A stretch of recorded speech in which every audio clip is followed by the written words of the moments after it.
महाराज जी, माता जी एक प्रश्न करना चाहते हैं। वो कह रहे थे कि उनके गुरुदेव एक श्लोक बोलते थे, वो उनका अर्थ समझना चाह रहे थे आपकी कि वो क्या स्थिति है। माता जी आप खुद ही पूछ लीजिए माता जी। श्री हरिवंश जय गुरुदेव प्रणाम। वो दृष्टि गुरुदेव ये बताते थे, उस समय मेरे को कुछ समझ में नहीं आता था। 20-22 साल मैं बनारस में गुरु कविराज जी के वहीं रहते थे, गोपीनाथ कविराज। तो दृष्टि स्थिरा बिना दृश्यम, प्राण स्थिरा बिना यमम, वृत्ति स्थिरा बिना लम्ब, ध्रुवे ब्रह्मास्मि सर्वथा। बहुत बार तो सुने, पर इसको उस ये ब्रह्मबोध संपन्न महापुरुष की स्थिति होती है कि जैसे हम किसी बिंदु पर जब दृष्टि करते हैं तो स्थिर दिखाई देती ना, वो बिना बिंदु के, बिना किसी लक्ष्य के उसकी दृष्टि स्थिर है। वो परमात्मा प्राप्त जो महापुरुष होते हैं उसके लक्षण है। प्राणायाम के द्वारा हम प्राणों को सूक्ष्म करते हैं, संशोधन करते हैं, लेकिन बिना प्राणायाम के जिसकी प्राणवायु सूक्ष्म है, हमारी चित्तवृत्ति किसी न किसी लक्ष्य को पकड़ती है अंदर से, रागात्मक या द्वेषात्मक, तभी चिंतन होता है। जो भगवत प्राप्त महापुरुष, ब्रह्मबोध संपन्न महापुरुष है, वो बिना किसी लक्ष्य के चित्तवृत्ति शांत है, कोई चिंतन नहीं, स्थूल सूक्ष्म कारण किसी का चिंतन नहीं। तो ये ब्रह्म प्राप्त महापुरुष के लक्षण। तो हम लोगों के लिए तो मतलब तो हम क्या करें कि जो मार्ग बताया गुरुजन उस पे चले, और नहीं तो भरोसा ले लेंगे ऐसे गुरु का। जो ऐसी स्थिति को प्राप्त गुरु हैं उनका भरोसा ले लें, और हर समय जैसे आप संन्यास में हो तो गुरु प्रदत्त जो मंत्र है निरंतर उसको पहले चित्तवृत्ति मिला। देखो एक बात समझना होगा, ये आखिरी स्थिति है जो श्लोक है ना।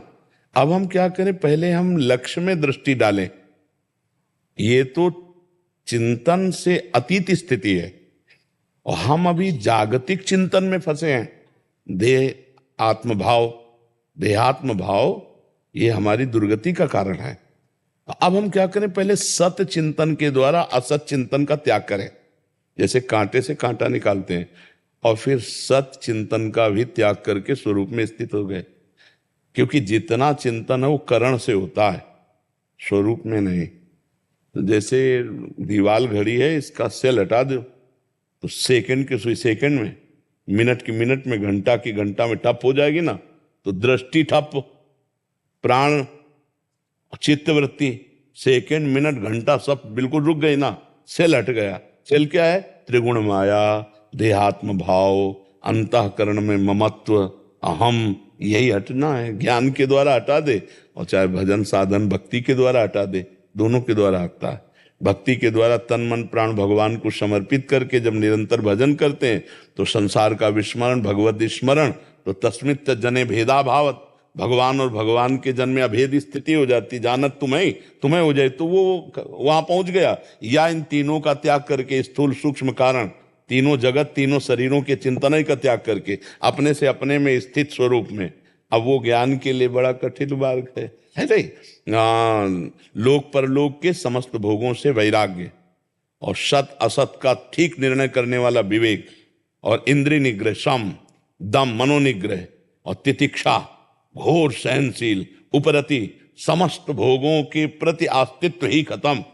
वैराग्य तो पहले ही हो चुका, और उपरति में आस्तित्व ही खत्म, और चित्त का समाधान, और घोर मुमुक्षता।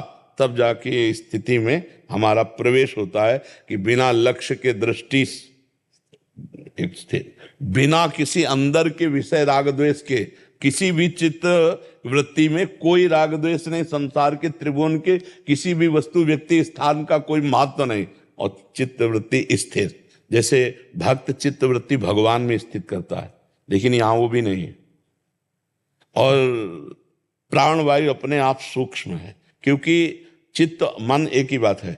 जब मन एकाग्र तो प्राणवायु सूक्ष्म और ब्रह्मचर्य स्थित, ये तीनों का बड़ा संयोग है।